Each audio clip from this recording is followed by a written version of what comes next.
Boris Johnson outlines a gradual easing of the lockdown in England, but there's a warning things could change if the infection rate goes up.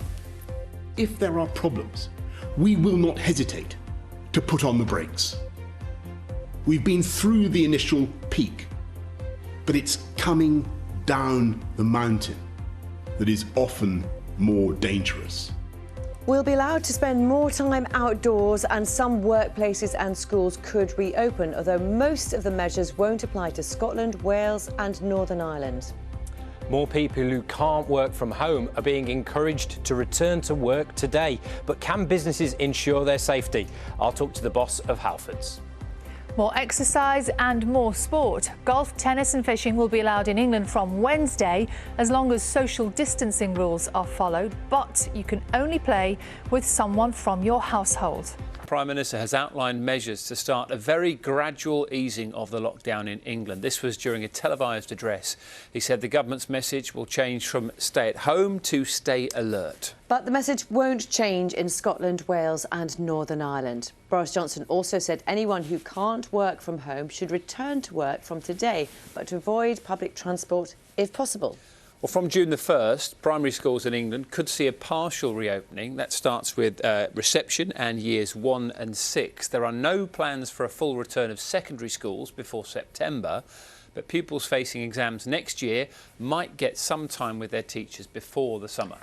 People will also be allowed unlimited outdoor exercise from Wednesday, and the BBC has been told that you will also be able to meet one person from outside your own household in a park, as long as you stay 2 metres apart.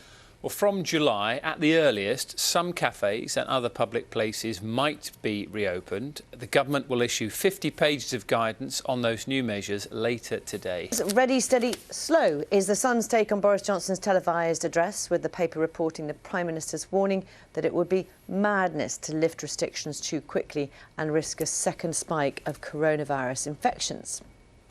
Daily Mail's gone for Boris keeps handbrake on. That's their headline. The paper is saying a full lockdown will return if there is a surge in the number of cases in England. The Telegraph describes the government's plan to come out of lockdown as the long road to freedom, but says the statement left more questions than it answered.